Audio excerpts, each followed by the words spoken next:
I just want to share a passage with you this evening that is taken from the epistle to the Romans, chapter 12. If you have your scriptures, you could look at it.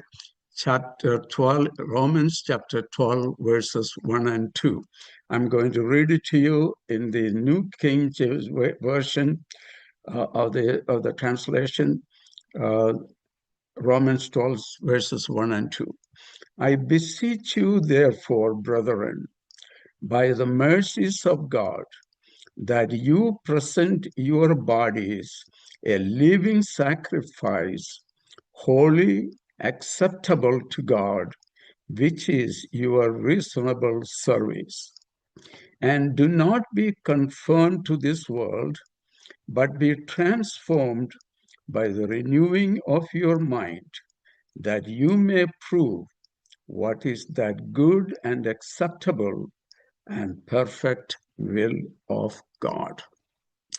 മലയാളത്തിലൂടെ നമുക്ക് കാണാമല്ലോ, ലോകത്തിന് അനുരൂപരാകാതെ നന്മയും പ്രസാദവും പൂർണ്ണതയുള്ള ദൈവഹിതം എന്ന് തിരിച്ചറിയേണ്ടതിന് മനസ്സ് പുതുക്കി രൂപാന്തരപ്പെടുവിൻ. ഒന്നാമത്തെ വാക്യം, സഹോദരന്മാരെ, ഞാൻ ദൈവത്തിൻ്റെ മനസ്സിൽ ഓർപ്പിച്ച് നിങ്ങളെ പ്രബോധിപ്പിക്കുന്നത്, നിങ്ങൾ ബുദ്ധിയുള്ള ആരാധനയായി നിങ്ങളുടെ ശരീരങ്ങളെ ജീവനും വിശുദ്ധിയും ദൈവത്തിന് പ്രസാദവുമുള്ള യാഗമായി സമർപ്പിപ്പിൻ. ഈ രണ്ട് വേദഭാഗങ്ങൾ, these two verses are so familiar to us. We know it, all of us know it by heart. We have heard about maybe many sermons throughout your Christian life. And it is possible I myself may have shared the same words from the scripture in the church. That is quite possible. എന്നാൽ ഈ വേദഭാഗം എന്നോട് തുറന്ന് സംസാരിക്കാനുള്ളതായ സാഹചര്യം ഞാൻ നിങ്ങളോട് പറയാം. ഒന്നാമതായിട്ട് the book of Romans, അതിനെക്കുറിച്ച് ഒന്ന് രണ്ട് കാര്യങ്ങൾ പെട്ടെന്ന് പറയട്ടെ. We know a lot of things about the book of Romans. Book of Romans is one of the best writings of Paul that is influenced the Christian faith and all the literary writings for the centuries during the time frame that we live. One aspect of the epistles is it is not only has an emphasis on Christ, it also has an maybe equally or higher emphasis on Heavenly Father, the God, the Heavenly Father. In the Paranjal, the book talks about, speaks of salvation or atonement, the rejection of Christ by his own fellow citizens, the Jews, and many other things we read. But at the same time, the apostle also gives us a deeper understanding about the working of the Heavenly Father and how Christ interacts with God, or the verses in most of the verses that Paul is writing interchanges between God and Christ. ഒരു numbers പറഞ്ഞാൽ, there are 16 chapters. In the 16 chapters, 153 times the word God is mentioned in this book. That is probably about 11 to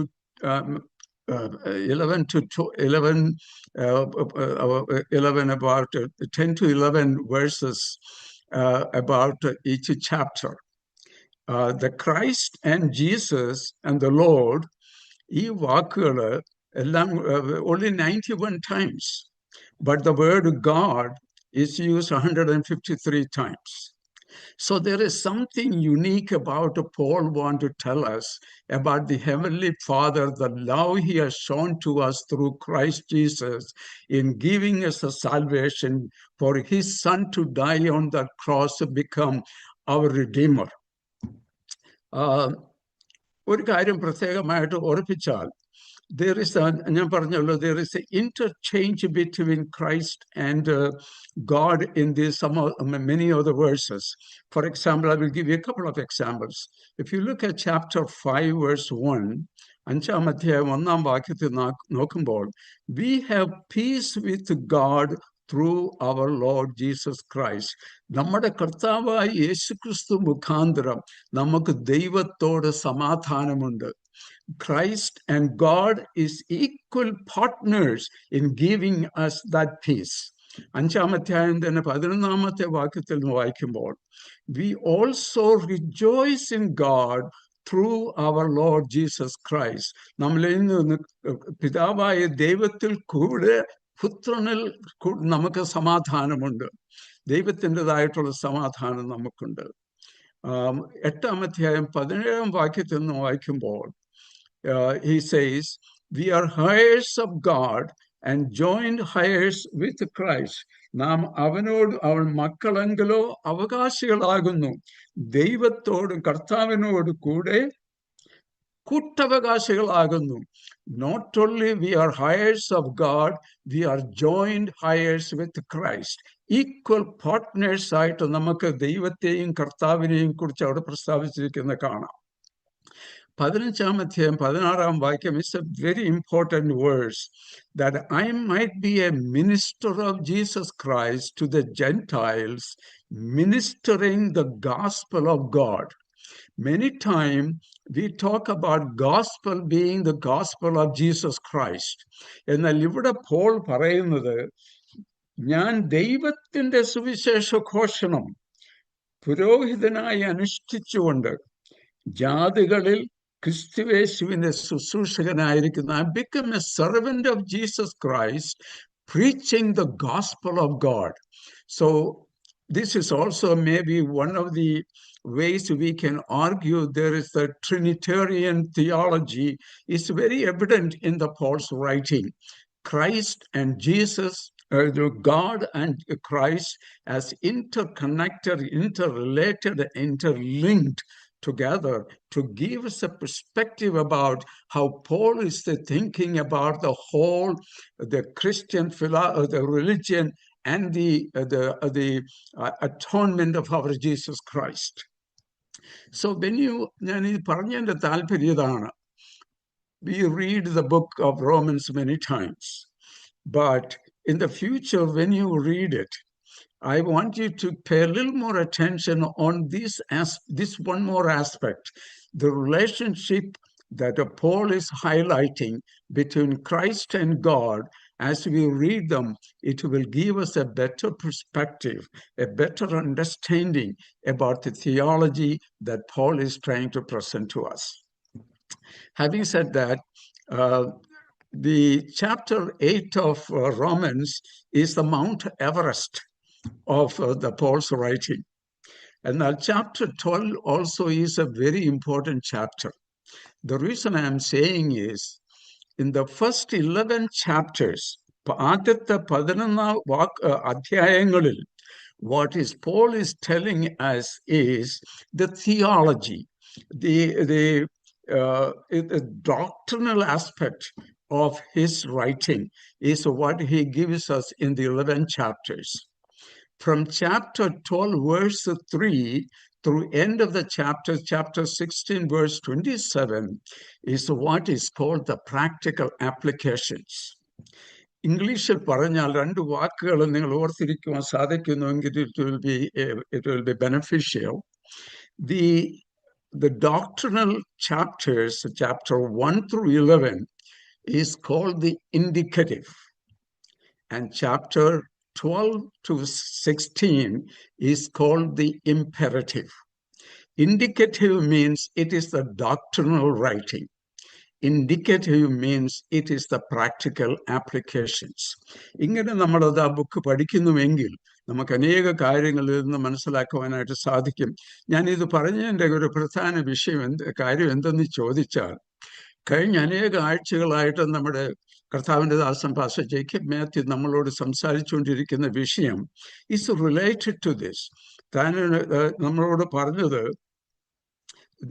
the foundational issues that we should be careful എന്ന് പറഞ്ഞിട്ട് കർത്താവ് പറഞ്ഞതായ 22 കാര്യങ്ങൾ നമ്മെ ഓർപ്പിക്കുകയുണ്ടായി. അതെല്ലാം വളരെ ശ്രദ്ധയോടെ നാം കേട്ടുവെന്ന് ഞാൻ വിശ്വസിക്കുന്നു.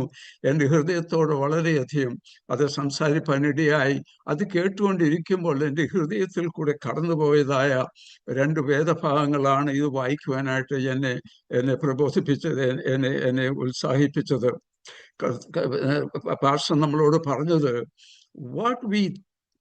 what we think, what we say, what we do, what we eat, and what we inherit has a very important aspects in our Christian life.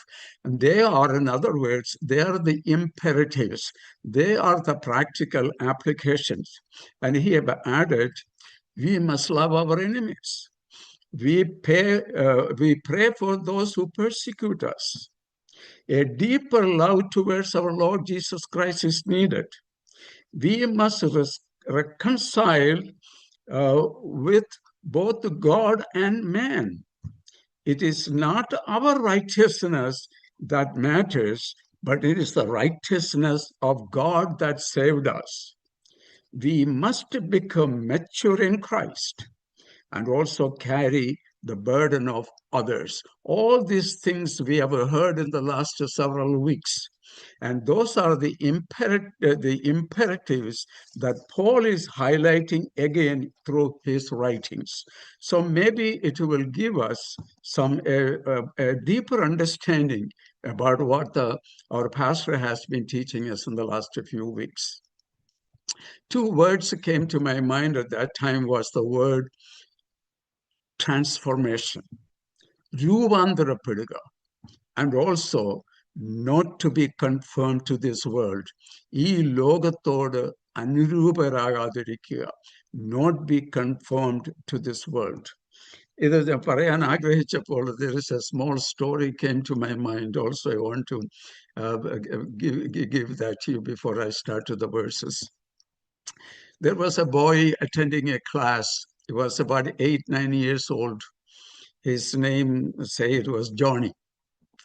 And at the end of the school day, the last class, he was a social studies class.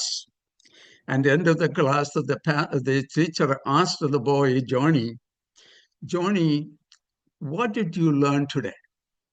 What you learned today from the social studies class?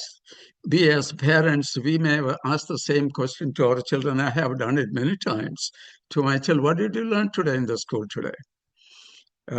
Johnny paused for a little while, and with a very low voice, his answer was this. I don't know if I've shared this with you before. Anyway, what the answer was, I think I did not learn much today because I may have to come back to school tomorrow. So Johnny learned a lot of things, but he's saying, because I have to come back tomorrow, I haven't learned much. This is what happens in our own life.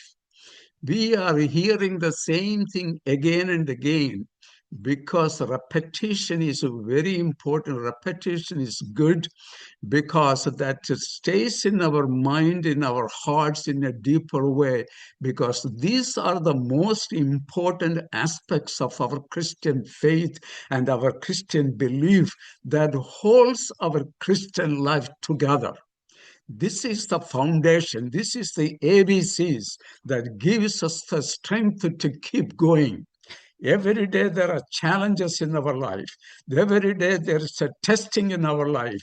Every day Satan is trying to deceive us.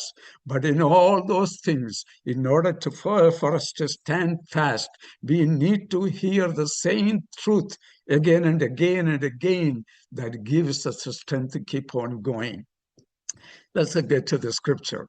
Paul starts the portion with the words, I beseech you therefore. ഞാൻ നിങ്ങളെ പ്രബോധിപ്പിക്കുന്നത്. അതുകൊണ്ടെന്നുള്ള വാക്യം മലയാളത്തിലില്ല, എന്നാൽ ഓർമ്മിപ്പിച്ച് എന്നുള്ള ഒരു വാക്യം നമുക്കവിടെ, നിങ്ങളെ ഓർമ്മിപ്പിച്ച് പ്രബോധിപ്പിക്കുന്നു. I beseech you therefore. എന്ത്? കഴിഞ്ഞ 11 അധ്യായങ്ങളിൽ പറഞ്ഞ കാര്യങ്ങൾ I want to remind you. I want to beseech you and to bring it to your memory, all the things that I have talked to you in the 11 chapters. And what are those things? എന്നുള്ളതാണ് അതിൻ്റെ practical applications ആണ് 12-ാം അധ്യായം 3-ാം വാക്യം മുതൽ 16-ാം അധ്യായം 27-ാം വാക്യം വരെയുള്ളതായ വാക്യങ്ങൾ. So the Bible theologians calls these two verses, chapter 12, 1 and 2, is the hinge that carries the connection between the first 11 chapters and the rest of the 5 chapters. ഇതിനെ കണക്ട് ചെയ്യുന്നതായ വാക്കുകളായിട്ട് നമുക്കിതിനെ കാണുവാനായിട്ട് സാധിക്കും. So this is a very important passage. Paul is telling us two things, important things that we must remind ourselves is that we never conform to this world, but be transformed. 3 കാര്യങ്ങൾ നിങ്ങൾ അതിനുള്ള ബന്ധത്തിൽ നിങ്ങൾ ഓർപ്പിക്കാൻ ഞാൻ ആഗ്രഹിക്കുന്നു. ഒന്നാമതായിട്ട്, we must offer ourselves as a living sacrifice. ജീവനുള്ള ഒരു യാഗമായി നമ്മെ തന്നെ നാം സമർപ്പിക്കണം. പ്രിയ ജോസഫ് പ്രാർത്ഥിച്ചപ്പോൾ ആ കാര്യം ഓർപ്പിക്കുകയുണ്ടായല്ലോ. ഒരു യാഗമായി തീരുന്നതാണ് ദൈവത്തിൻ്റെ നമ്മളെ കുറിച്ചുള്ളതായ വലിയ ആഗ്രഹം. The word of God from the very beginning, from the first chapters of Genesis, talks about, to teach us about sacrifices, to bring sacrifice, to bring to the presence of God, to receive pardon of our sins, to cover our sins, and to make us guilt-free. That was the purpose of the sacrifices in the Old Testament. Paul is writing to the Old Testament believers. We know that they are very accustomed to sacrifices. They used to bring a sacrifice before a priest, maybe once a year, maybe more often as they've committed any more sins. They stood by the altar and watched the animal being sacrificed on their behalf. But God, in His mercy and grace, in the fullness of times, ആ വാക്ക് നമ്മൾ കേട്ടല്ലോ, the fullness of times. ദൈവം എന്ത് ചെയ്ത് കഴിഞ്ഞ ആഴ്ചകളിൽ നമ്മൾ ആ വാക്യം കേട്ടു. ദൈവത്തിൻ്റെ സമയത്ത്, ദൈവത്തിൻ്റെ തക്ക സമയത്ത്, God sent His Son on the cross to be a sacrifice for all of us, to cover all our sins and give us a pardon from all the things that we have committed against Him. God has given us the great privilege to live in the New Testament times, not in the Old Testament times. So we don't have to bring an animal as a sacrifice year after year, time after time. But once and for all, Jesus Christ has died for us on that cross and give us deliverance from all the sins that we have committed and all that we received the pardon for all the things that we may have done against the will of God. So He washed us with the blood, not with the blood of the goats and the animals or the bulls, but by the precious blood of His only begotten Son, Jesus Christ. So God now telling us we must be a living sacrifice. ജീവനുള്ള ഒരു യാഗമായി നാം ജീവിക്കണം. കാരണം എന്തെന്ന് ചോദിച്ചാൽ, we are not bringing any more sacrifices to a priest. We ourselves becomes that sacrifice, a living sacrifice. That in other words, what he is reminding us is that we must take up the cross and die in order that we may live in Christ. One more time, let me mention that we take up the cross, and in our human life, the flesh that we have, we die for Christ and live in Christ as a new creature. The Old Testament believers, when they bring the animal to the priest, their responsibility is over. They receive the pardon and goes home as a free person. Same way, we are also accustomed to bring something to God. We feel bringing something to God is what gives us the pardon from our sins, deliverance from sins. But God is saying, I don't want anything from you because I have everything. God has everything. God is not looking for something to receive from us. We want to bring something. But God is saying, I want you. I want you to become the sacrifice, a living sacrifice. God has everything they need. Everything in this universe belongs to God. What he wants is not our things. What he wants is you and me.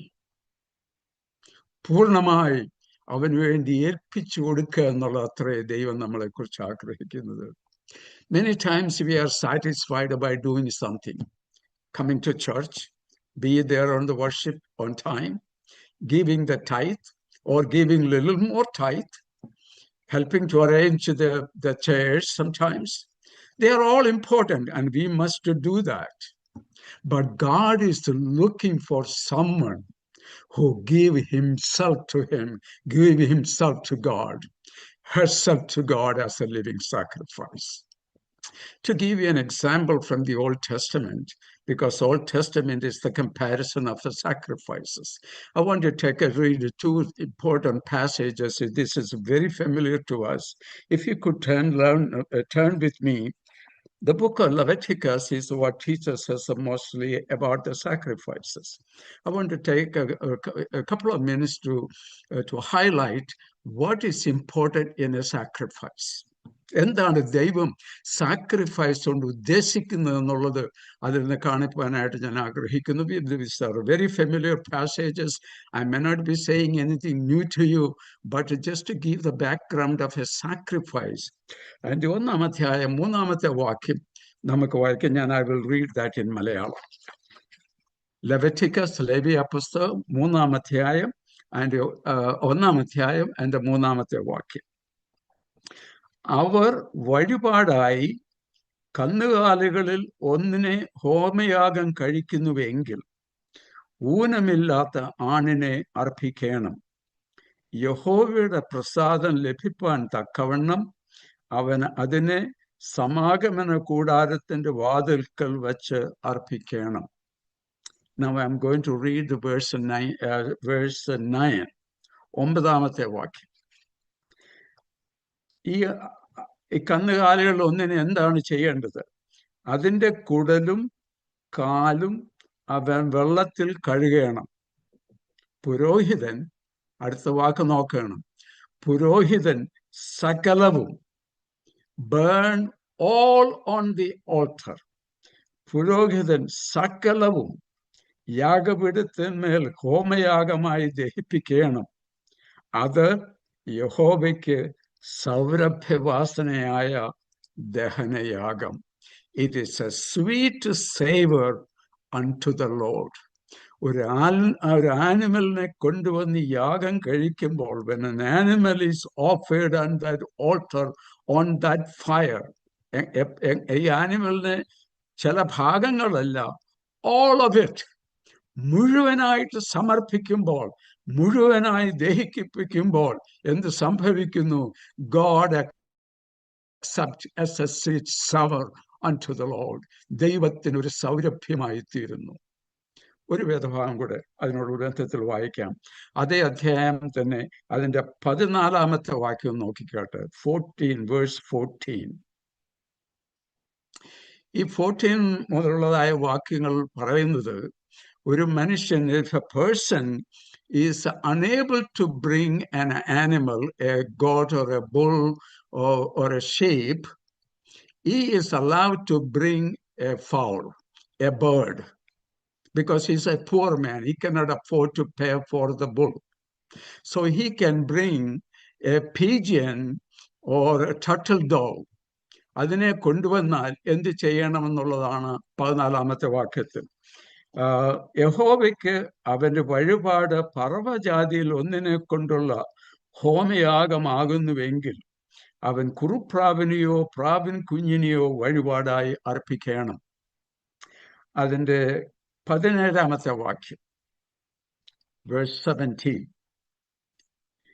അതിനെ രണ്ടാക്കാതെ, ആ ബേർഡിനെ, കുറുപ്രാവിനെയോ പ്രാവിൻ കുട്ടിയോ രണ്ടാക്കാതെ ചിറകോടുകൂടെ പിളർക്കണം. രണ്ടായിട്ട് പിളർക്കണം, but it cannot separate it.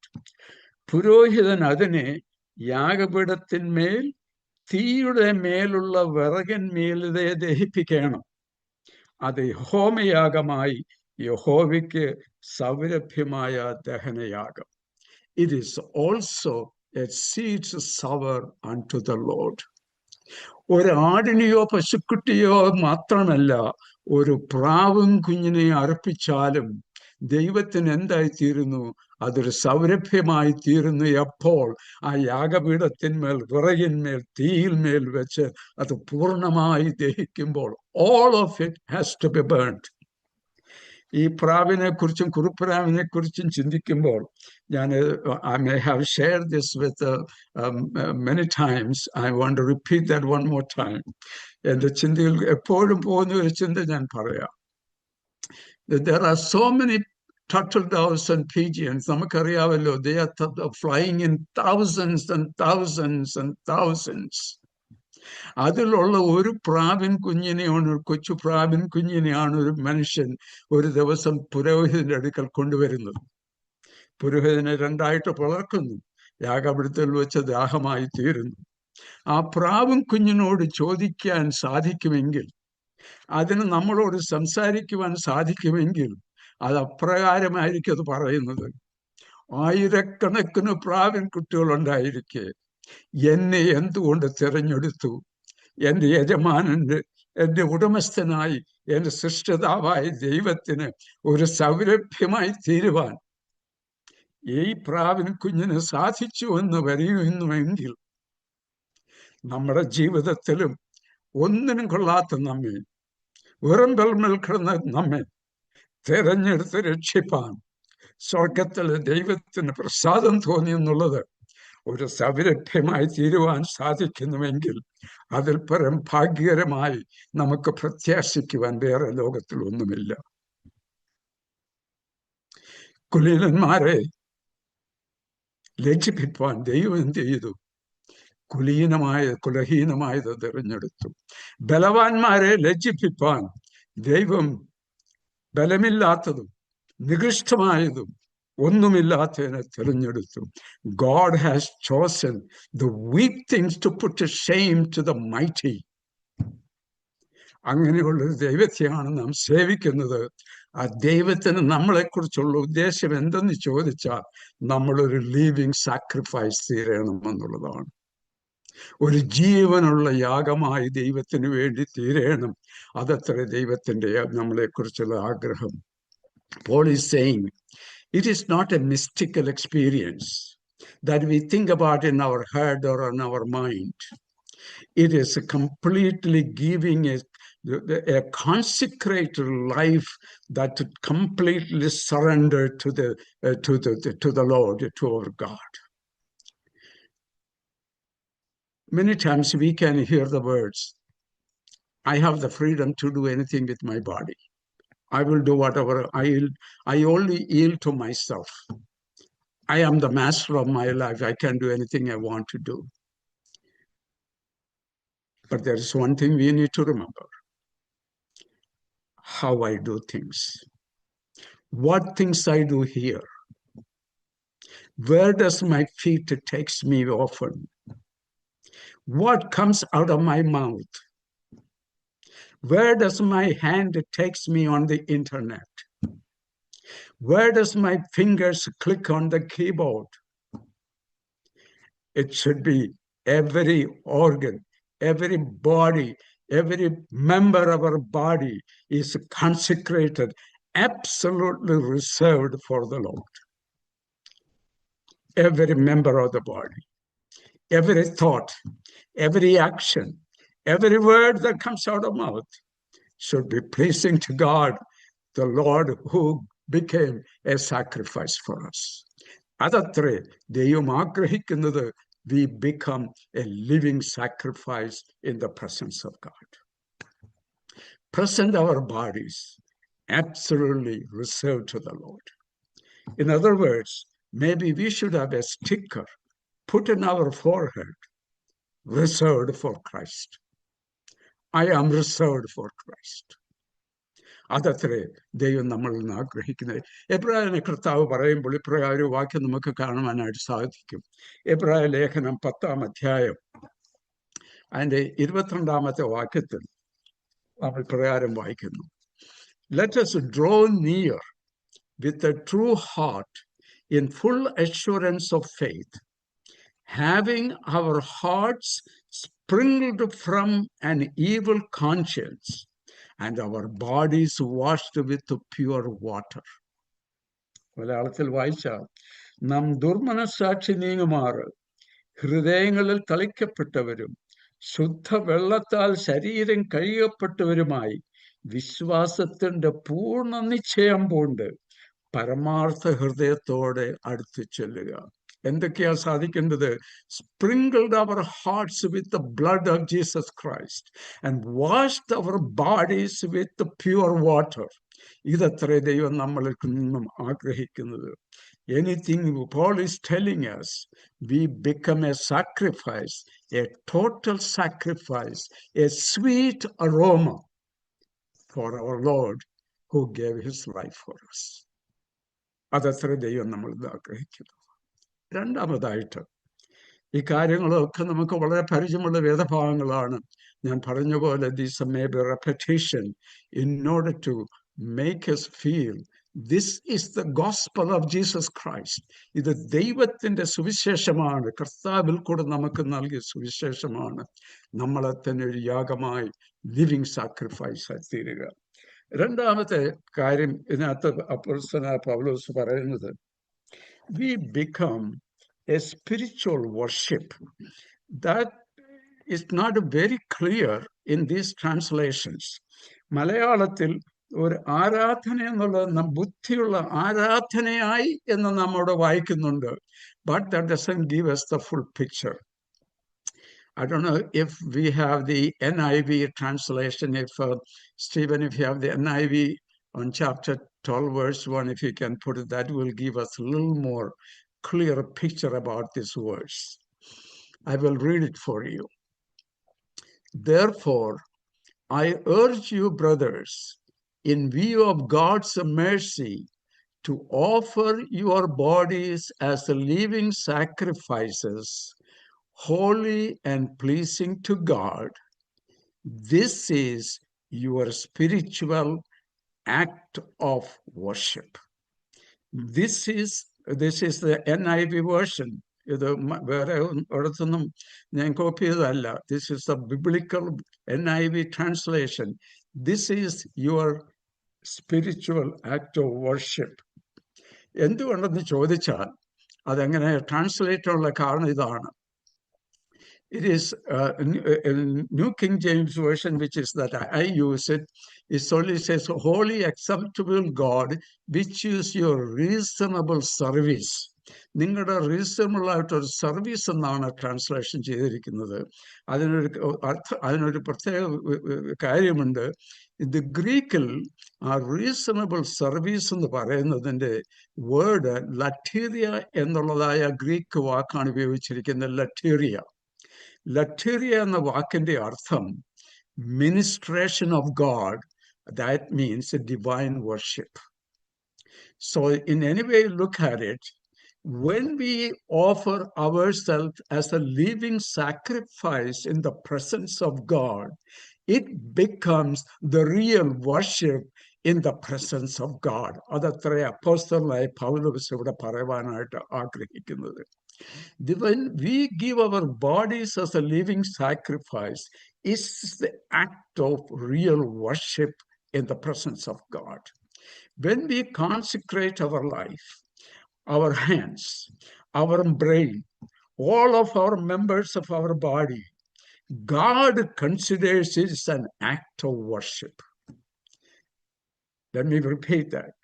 When we consecrate our life, every member of our body, our hands, our mouth, our brain, all our hands, and every part of our body we consecrate and bring it as a living sacrifice. God considers it as the worship. നമ്മൾ സൺഡേയിൽ സഭായോഗത്തിന് വരുന്നത് മാത്രമല്ല worship. ദൈവത്തിന് വേണ്ടി നാം പൂർണ്ണമായി സമർപ്പിക്കപ്പെടുമ്പോൾ ദൈവം അത് ആരാധനയായി കണക്കെടുന്ന ഒരു ദൈവമാണെന്നുള്ളത് നാം മനസ്സിലാക്കണം. In other words, if your body is not consecrated to the Lord and you come to the worship service every Sunday, it does not mean very much in the God's sight. Christ has given everything for us.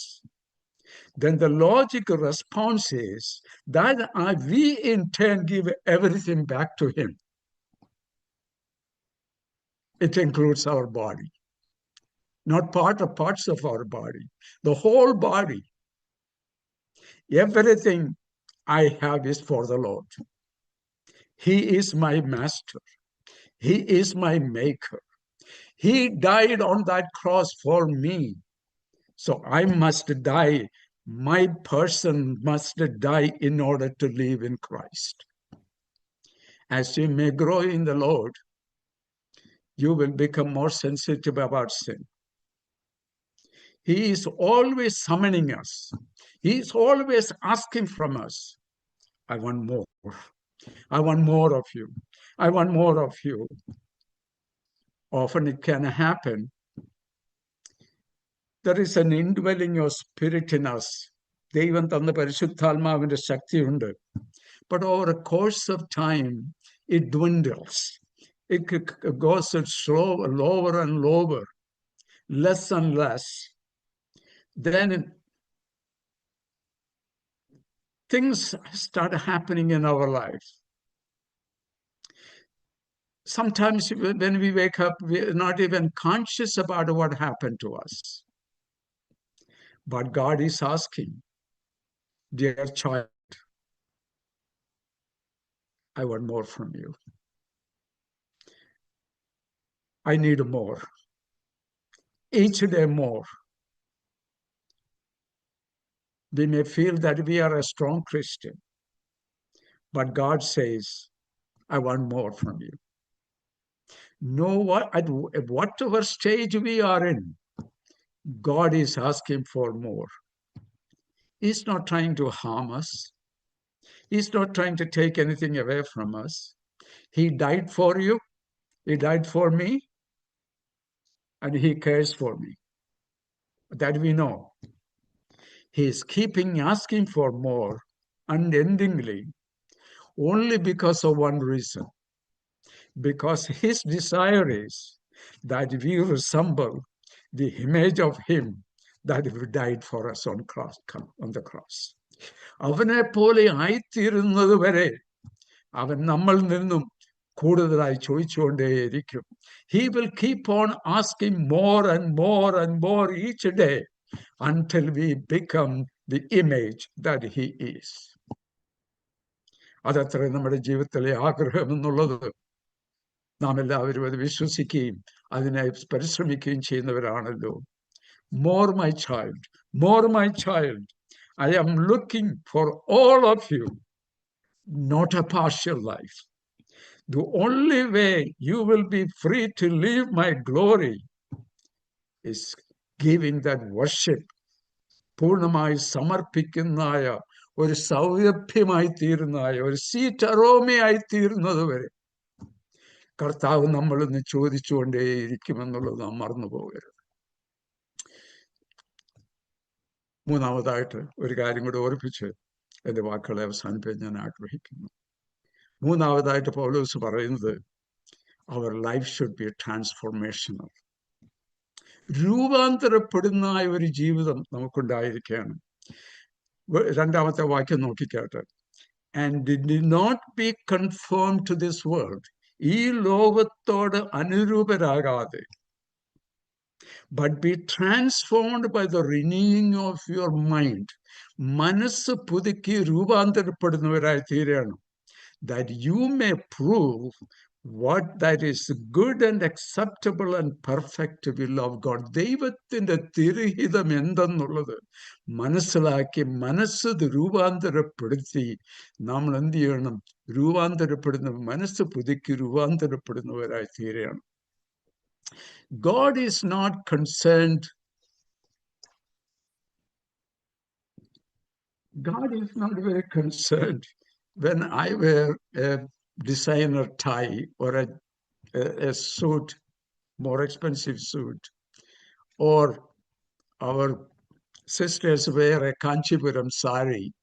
God doesn't matter. It's not the outward appearance is what he's looking for, but at the same time, we should be modest in whatever we do in our life, because we should show an example. But God is more concerned about the internal, not the external. Don't be conformed to this world എന്ന് പറഞ്ഞാൽ ഈ ലോകത്തിൻ്റെതായിട്ടുള്ളതായ സാഹചര്യങ്ങളിലേക്ക് നാം ഇറങ്ങിപ്പോയി ലോകത്തെ copy ചെയ്യുവാനായിട്ട് നമുക്കിടയായി തീരരുത്. We should not be copying the world and trying to emulate some of the practices the world may have. You may have heard about a theologian by name J.D. Phillips. അദ്ദേഹം പറഞ്ഞിരിക്കുന്ന പ്രകാരമാണ്, let not the world squeeze you into the mold of this world. ലോകം ശ്രമിക്കുന്ന എന്തെന്ന് ചോദിച്ചാൽ ഈ ലോകത്തിന്റെ മോൾഡിലേക്ക്, അതിൻ്റെതായ ആ പരിഫറലിലേക്ക് നമ്മെ മോൾഡ് ചെയ്ത് ആക്കുവാനായിട്ട്, അതിനെപ്പോലെ നമ്മളെ ഒതുക്കി തീർക്കാനായിട്ട് ആഗ്രഹിക്കുന്ന ഒരു ലോകമാണിത്. അതിന് കീഴ്പ്പെടുവാൻ ഇടയാകാതെ ട്രാൻസ്ഫോർമേഷൻ, ഒരു രൂപാന്തരം നമ്മുടെ ജീവിതത്തിൽ ഉണ്ടാകണമെന്നുള്ള അത്രേ അപ്പോസ്തലനായ പൗലോസ് തന്റെ ദൈവജനത്തോട് ആഗ്രഹിക്കുന്നത്. That is why Paul is saying that we must be transformed. The word comes from the Greek word metamorphosis. നമ്മൾ കേട്ടിട്ടുള്ള വാക്കെന്നല്ല metamorphosis. It is the transformation, like a insect, like a butterfly, or there are a few others, will go through in its life. We know butterflies has 4 stages, and we have all heard this. I will not explain it in too detail, or just reference it. There are 4 stages. The first stage is the egg. The butterfly lays an egg, so it is the first stage is the egg. Then comes the larva. Larva means the caterpillar. We have seen the caterpillars. Then the third stage is called the pupa. Pupa or the cocoon. അത് ഇങ്ങനെ ഒതുങ്ങിയിരിക്കുന്നതായ തൂങ്ങിക്കിടക്കുന്നതായ ഒരു സാധനമായി കാണാൻ സാധിക്കും. And then the fourth stage is the adult butterfly, the beautiful butterfly. But when you look at all the 3 stages the butterfly has gone through, it has no resemblance of the butterfly. It does not look at as anything similar to the butterfly. In many of our lives, we could say the same thing. A few years ago, if we look back how we were, how we acted, how we behaved, how we did things, have no resemblance of what we are today. We can say, what a change. And this is അത്ര കർത്താവ് നമ്മളിൽ നിന്ന് ആഗ്രഹിക്കുന്നത്. There is a complete transformation. It does not look the same way. It does not feel the same way. It does not act the same way. It's a totally different butterfly. It's flying away with a beautiful wings and has no resemblance to what it had before. Paul is saying we are transformed from an original state to something that resembles our Master and Savior Jesus Christ. ഇന്ന് നാം ആയിരിക്കുന്നത് കർത്താവിനെ പോലെ അവൻ്റെ റിസംബിളൻസ് ഉള്ളതായ, അവൻ്റെ സ്വഭാവമുള്ള, അവൻ്റെ രീതികളുള്ളതായ, അവൻ്റെ ഷേപ്പുള്ളതായ, അവൻ്റെ സ്വരൂപത്തോട് അനുരൂപരായി തീരുക. അതത്രേ ദൈവം നമ്മളെക്കുറിച്ച് ആഗ്രഹിക്കുന്നത്. Some of our experience are the same. We could never imagine what we are today. We did not resemble what we are 10 years ago or 5 years ago. God, through his eternal mercy and grace, transformed us to something totally different. And thankful Jesus Christ, my Savior, for shedding that blood on that cross, to paying the price on my behalf. He saved me from the wretched condition, from the slave shop. He brought me out of that. He made me as partaker of the kingdom of heaven. But there is something very special in Paul is suggesting here. To explain that, that is what primarily I want to emphasize. To explain that, we need a little understanding about the grammar.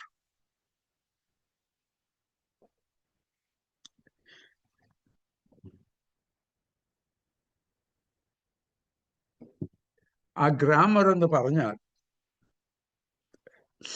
നമ്മൾ സ്കൂളിൽ ഗ്രാമറൊക്കെ പഠിച്ചിട്ടുണ്ട്. But my grammar is very poor. We speak grammarless language sometimes. Predicatum, subjectum, active verb, passive verb, ഇതൊന്നും നമുക്ക് സൂക്ഷ്മമല്ല. We just speak as we think about things. എന്നാൽ here, this grammar is very important. എന്നാണ് ഞാൻ പറയാം. Here, he is saying, be transformed by the renewing of the mind. Be transformed. He is not saying that we are transformed already. Be transformed. എന്തുകൊണ്ടാണ് പൗലോസ് അങ്ങനെ പറയുന്നത്? Because this transformation is not taking place because of anything we have done.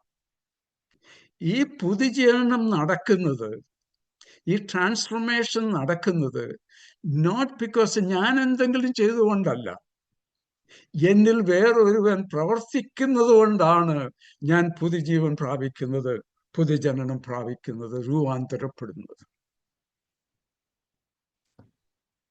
Many times we have very little to do with it. That is,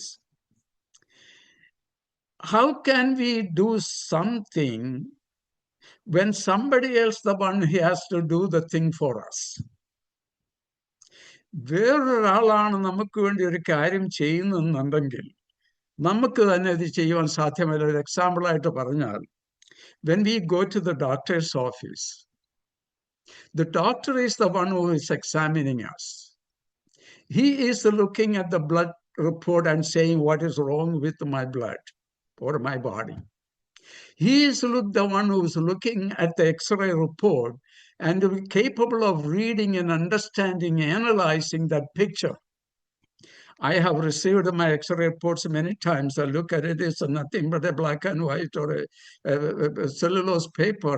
Other than that, I know I can make out nothing from it. The doctor is the one who has to do it.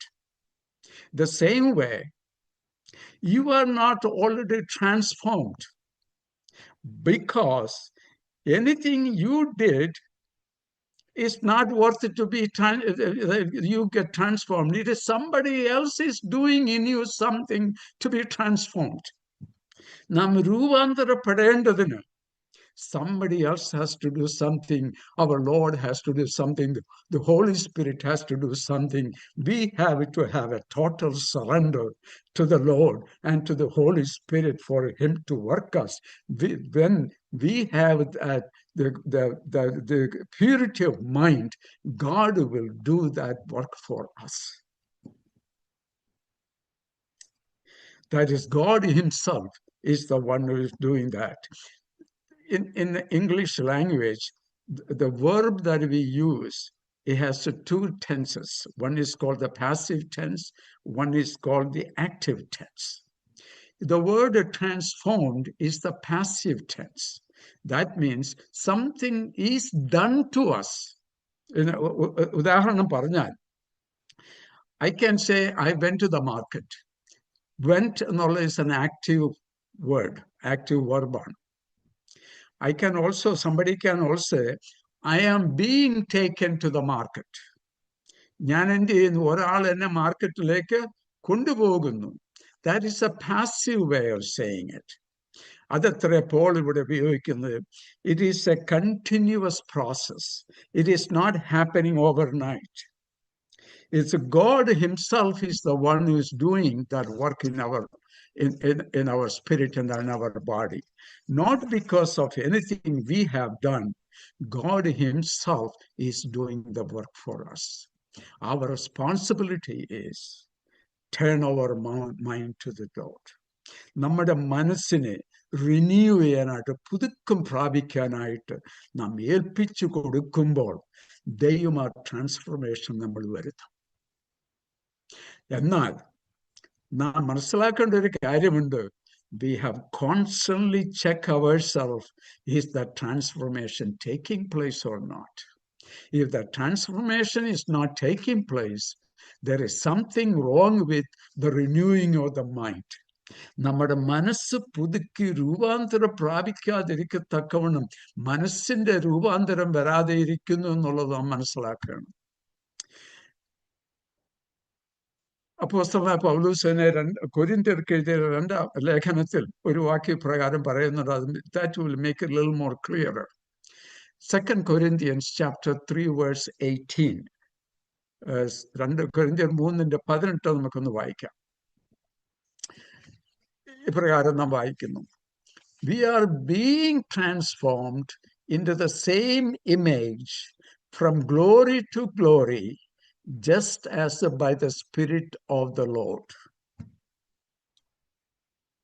എന്നാൽ മൂടുപടം നീങ്ങിയ മുഖത്ത് കർത്താവിന്റെ തേജസ്സിനെ കണ്ണാടി പോലെ പ്രതിബിംബിക്കുന്നവരായി നാം എല്ലാവരും ആത്മാവാകുന്ന കർത്താവിന്റെ ദാനമായി തേജസ്സിന്മേൽ തേജസ് പ്രാപിച്ച് അതേ പ്രതിമയായി രൂപാന്തരപ്പെടുന്നു. രൂപാന്തരപ്പെട്ടുകൊണ്ടേയിരിക്കുന്ന, ബീയിങ് ട്രാൻസ്ഫോംഡ്.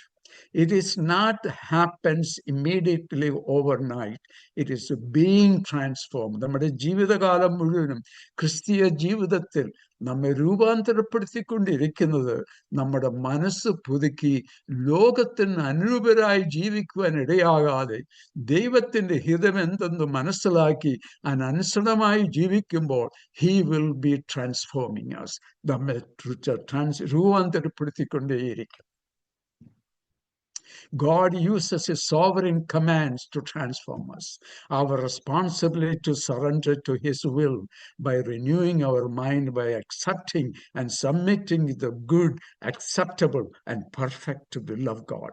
ദൈവത്തിന്റെ ഹിതത്തിന് വേണ്ടി ഏൽപ്പിച്ചു കൊടുക്കുമ്പോൾ ദൈവം ചെയ്യാനുള്ള ദൈവം ചെയ്തുകൊള്ളും. കാരണം എന്തെന്ന് ചോദിച്ചാൽ, God has done already what he is supposed to do. He has given his only begotten son. And his desire is അവനെ ആ തേജസ് പ്രാപിച്ച് അതേ പ്രതിമയായി തീരണമെന്നുള്ളതാണ് ദൈവത്തിന്റെ ആഗ്രഹം. അതിനുവേണ്ടി ദൈവം നമ്മെ രൂപാന്തരപ്പെടുത്തിക്കൊണ്ടേയിരിക്കും. നമ്മളെ ഏൽപ്പിച്ചു കൊടുത്താൽ മാത്രം മതി. It is like in a hospital. The surgeon is the one who is doing the surgery. God is our spiritual surgeon general. He knows where the surgery is needed. He is the perfect surgeon.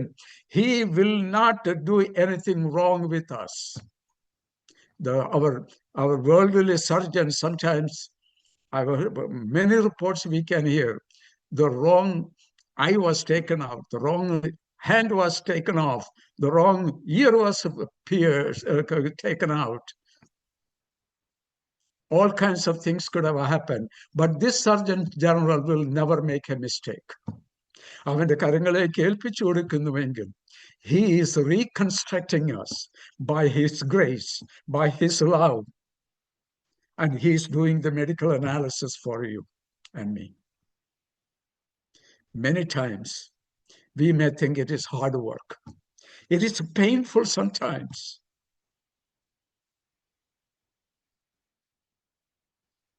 We may ask, why me, God? Why me?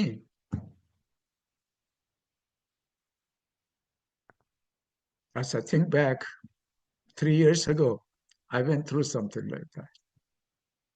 My wife has gone through the last year. God is transforming us. God is trying to make us like the image of his son. അതിനുവേണ്ടി നമ്മെ ഏൽപ്പിച്ചു കൊടുക്കുമോ?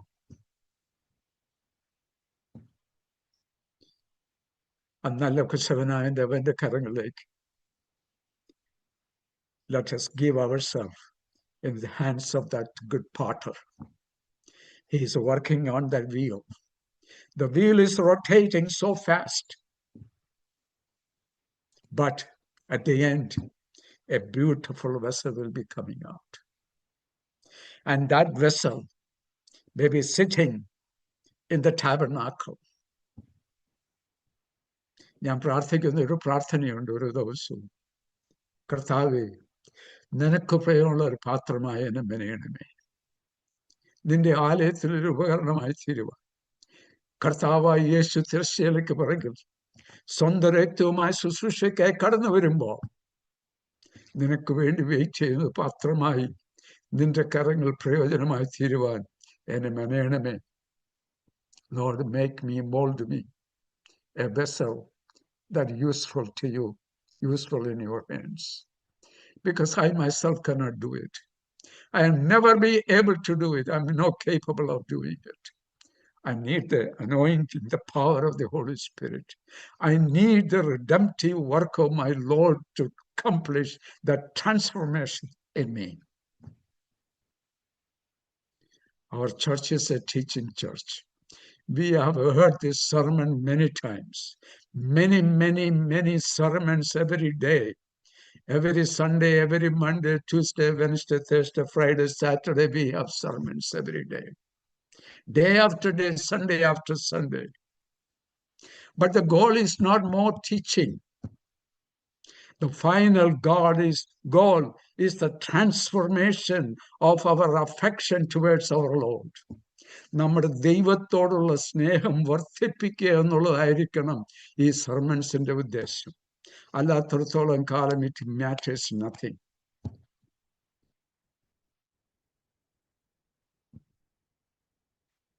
We may have heard about the person by name Jonathan Edwards, the leader of the Great Awakening in America. അദ്ദേഹം പറഞ്ഞൊരു കാര്യം കൂടെ പറഞ്ഞ എൻ്റെ വാക്കുകളെ അവസാനിക്കും. അദ്ദേഹം പ്രകാരമാണ് പറഞ്ഞത്, My aim in preaching